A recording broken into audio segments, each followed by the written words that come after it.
प्रबंध समिति के माननीय अध्यक्ष जी, यहाँ उपस्थित सभी नेतागण, छात्र छात्राएं और कॉलेज के अध्यापक बंधु व अन्य ग्रामीण अंचल से आए हुए सम्मानित बंधु, आप सब लोग चौधरी साहब के जन्मदिन पर इस महाविद्यालय में एक बहुत अच्छे कवि सम्मेलन में अच्छे कवियों को सुनने के लिए आए हुए। मैं कोई भी उसमें आपके और कवियों के बीच में बाधा नहीं बनना चाहता। मैं इस अवसर पर माँ सरस्वती को प्रणाम करते हुए चौधरी चरण सिंह जी और माननीय नेताजी को प्रणाम करते हुए दो तीन बातें आपसे 2 मिनट में ही कहना चाहूँगा। अभी पिछले 1 सप्ताह के अंदर भारत की संसद के द्वारा कुछ ऐसे कानून बना दिए गए हैं कि चाहे छात्र हों, चाहे नेता हों, चाहे सार्वजनिक रूप से बात करने वाला कोई भी व्यक्ति हो, उसको बहुत सावधान रहना पड़ेगा।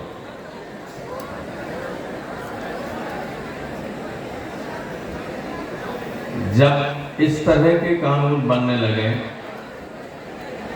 कि सरकार की आलोचना राष्ट्रद्रोह होगी, आर्थिक स्थिति पर, आर्थिक संप्रभुता को नई चीज ले आएगी, इकोनॉमिक सोवरेनिटी, इस पे अगर क्वेश्चन मार्क करेंगे तो देशद्रोह की धारा लगेगी। माने अभी विश्व मुद्रा कोष ने, IMF ने 4 दिन पहले रिपोर्ट दी, इतना ज्यादा कर्ज भारतवर्ष पर हो गया है कि उसे चेतावनी देनी पड़ी कि अलर्ट जारी करना पड़ा कि सावधान रहिए, क्योंकि इससे पहले हमारे पड़ोस में लंका में जो हुआ वो आप सब जानते हैं, पढ़े लिखे लोग। तो ये बात अगर आप कह देंगे, IMF ने जो कहा है आपने सोशल मीडिया पर उसको कोट कर दिया, तो कोई भी दरोगा जाके आपको गिरफ्तार करके भेज देगा कि आपने राष्ट्रद्रोह का काम किया। अंग्रेजों के जमाने से मैं ये कहना चाहता हूं कि जो ये कहा गया कि कॉलोनियल एरा के कानून में संशोधन किया गया, अंग्रेजों के जमाने में बनाए गए कानून में संशोधन किया गया। मैं ये कहना चाहता हूं कि हिंदुस्तान का बड़े से बड़ा वकील से भी बात करेंगे तो ये कहेगा कि 1860 में जो लॉर्ड मैकाले ने IPC बनाई थी भारत के लिए, इससे परफेक्ट कोई IPC हो ही नहीं सकती। आप किसी भी का अपराध की कल्पना कर लीजिए, IPC में उसके लिए धारा है, इस धारा के अंतर्गत मुकदमा चलेगा, दंडित होगा, कितना दंड दिया जाए, एवरीथिंग इज देयर। और ये अंग्रेजों ने भी कभी नहीं माना कि पुलिस के सामने जो बयान दिया जाएगा वो मान्य होगा कोर्ट में, लेकिन उन्होंने संशोधन कर दिया कि पुलिस के सामने जो आप बयान देंगे वो भी कोर्ट में वैलिड होगा। तो पुलिस कौन सा बयान लेती है? पुलिस तो लिख देती है और डर के मारे आदमी दस्तखत कर देता है कि मार मार के घुसा भर देगा। अब वो कोर्ट में मान्य हुआ, पुलिस कहेगा दस्तखत करो उस पर, ये मर्डर तुम ही ने किया, वो कहा साहब के ने किया। अभी कहने में कोई डर नहीं था, लेकिन अब वो मान्य हुआ। तो जब इस तरह के कानून बनने लगे, सोशल मीडिया पे लोग लिखते हैं, सोशल मीडिया से भी सरकार को बहुत दिक्कत थी, तो हर तरीके का आप देखिएगा कि अब आप बहुत सोच समझ के बयान दें, सोच समझ के बात करें, क्योंकि जब धीरे धीरे दबने लगता है, ऐसा नहीं कि इससे आदमी परमानेंट ये हमें इसी व्यवस्था में जीना ही पड़ेगा, लेकिन इतिहास इस बात का साक्षी है कि जब जब इस तरह का दबाव जनता पर पड़ा है तो जनता शांत तो रही है, लेकिन वक्त आने पर ऐसी व्यवस्थाओं को उखाड़ के फेंक दिया है, पता नहीं चला कि कहां से आए किधर चले गए। यही इस व्यवस्था का हुआ, आज नहीं तो कल। समय चक्र जो है उसको पीछे तो नहीं किया जा सकता, लेकिन रोका भी नहीं जा सकता है। डरे हुए लोग अंदर से क्या फैसला लेंगे,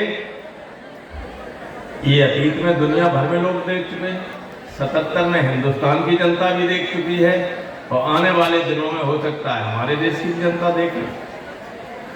कि आपको किसी बात की आगे संविधान ने हमसे बड़ी आजादी की लड़ाई क्यों लड़े थे, ये हम अपनी बात भी नहीं कह सकते थे, कुछ भी नहीं कह सकते थे। देश की आजादी के लिए नारा लगाओ जेल, अब अगर भ्रष्टाचार है उसकी बात करो तो जेल चले जाओ, अन्याय हो रहा है कहीं उसके खिलाफ कुछ आवाज उठाओगे तो जेल चले जाओगे।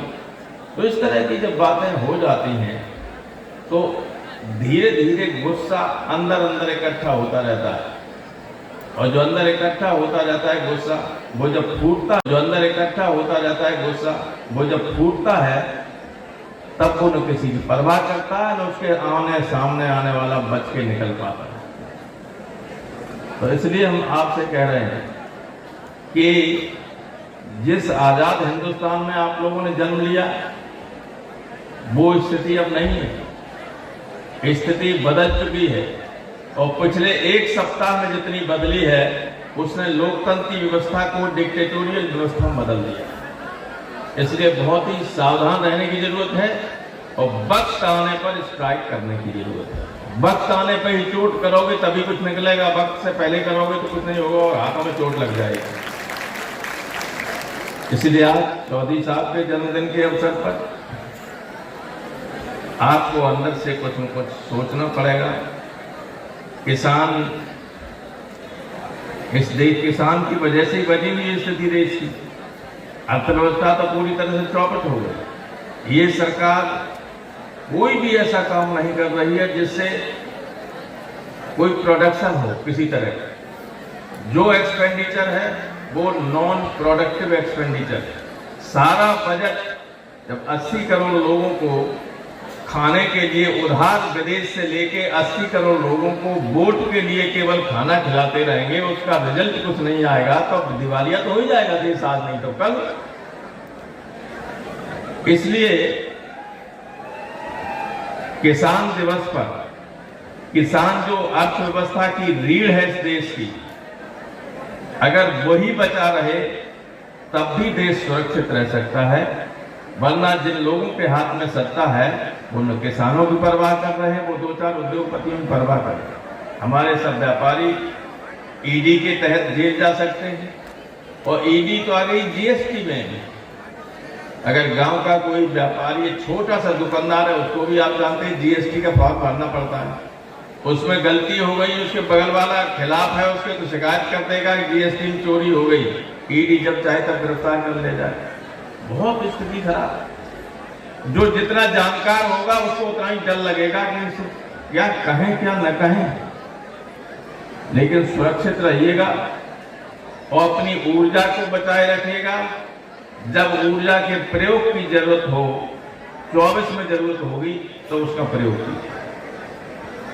बहुत धन्यवाद। आप इंतजार कर रहे हैं कवियों का, अभी 1-2 लोग शायद और कुछ कहें, उसके बाद कवि सम्मेलन को सुनिए। और कवियों के लिए सबसे ज्यादा खतरा हो गया, क्योंकि कवि ऐसे थे जो समय और परिस्थितियों की, वो तो दर्पण होता है, जैसे साहित्य समाज का दर्पण होता है, तो कवि क्या, कवि तो साहित्य की रचना करता है, और वो तो जो देखता है तो कहता है। उदय प्रताप जी कहते थे कि